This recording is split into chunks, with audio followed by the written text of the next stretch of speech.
City taking new steps to crack down on gatherings in OB that have raised some concerns among neighbors.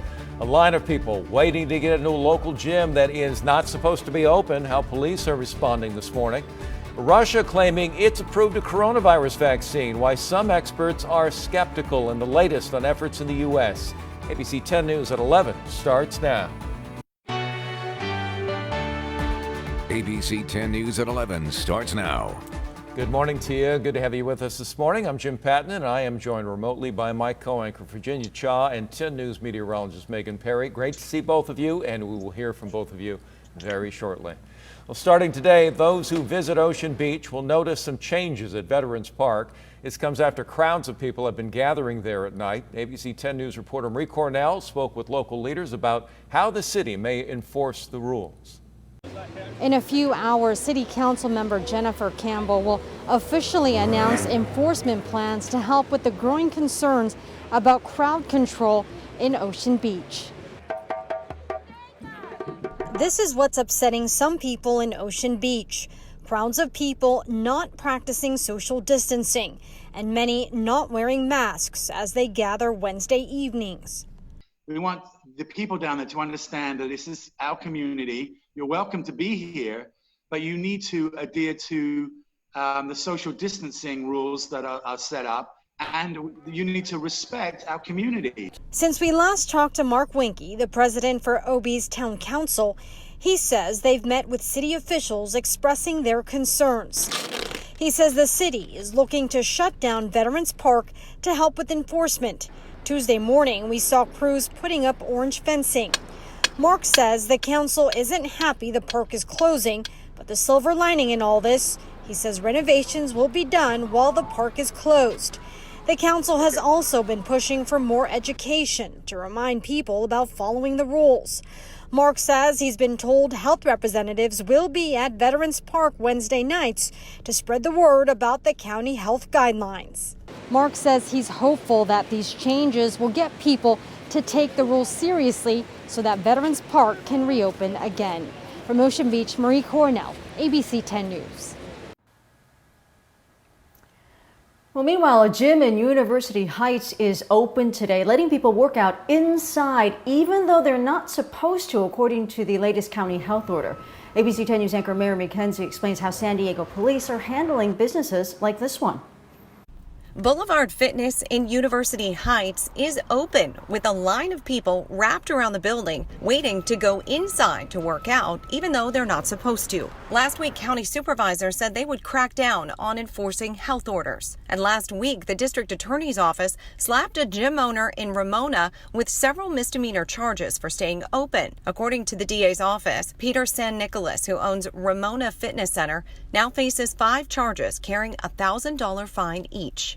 But here at Boulevard, staff tells me they've had visits from police telling them they're not supposed to be open, but nothing more. They are limiting the number of people inside and doing increased cleaning and other measures to try to limit the risk of exposure. A spokesperson for the San Diego Police Department says officers are responding to complaints about businesses that are open when they're not supposed to be. But SDPD says at this point, those officers are educating those businesses that may be in violation, but they are not physically forcing any shutdowns. San Nicolas is holding a rally in Ramona tonight, hoping to get word out on behalf of small business owners like gyms such as his that are trying desperately to survive, even if, in some cases, they face charges to stay open. Mary McKenzie, ABC 10 News.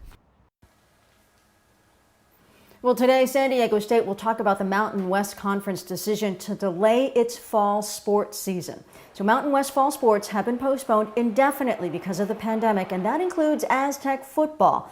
SDSU's athletic director says they are working with student athletes and coaches to prepare for the rescheduling of the season.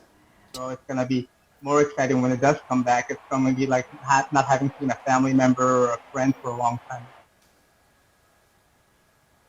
One idea would allow the games to be played in the spring, but that could conflict with other sports. SDSU's news conference set to begin this afternoon at 1.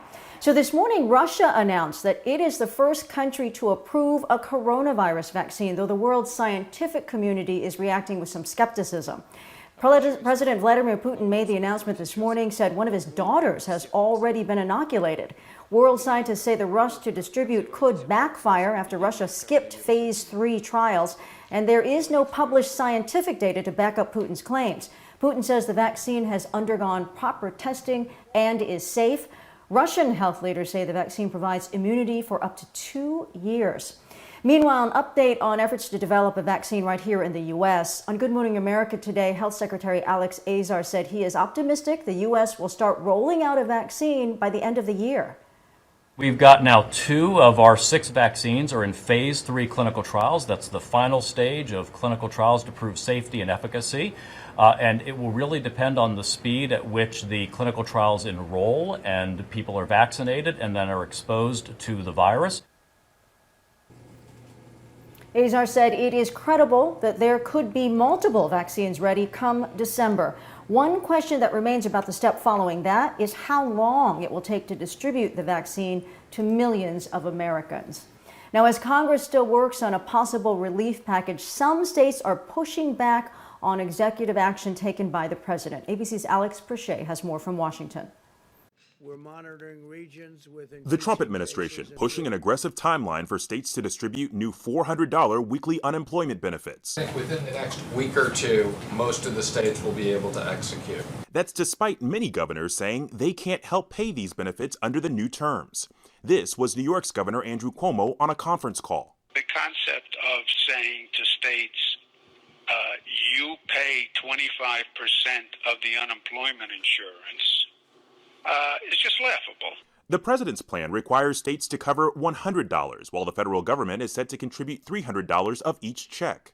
It would last until December 6th. The state does not have an identified resource of $700 million per week that we haven't already obliged. There is no money sitting in the piggy bank of the previous CARES Act. Many families are desperate for something, as the previous $600 benefit expired last week. That extra $600 has been a lifeline to us to keep the roof over our heads, keep food on the table. We cannot work, and it's no fault of our own. As millions of Americans struggle to make ends meet through the pandemic, the fight to end it through a viable vaccine continues. Today, Health and Human Services Secretary Alex Azar is in Taiwan, studying how the country has managed to fight the virus.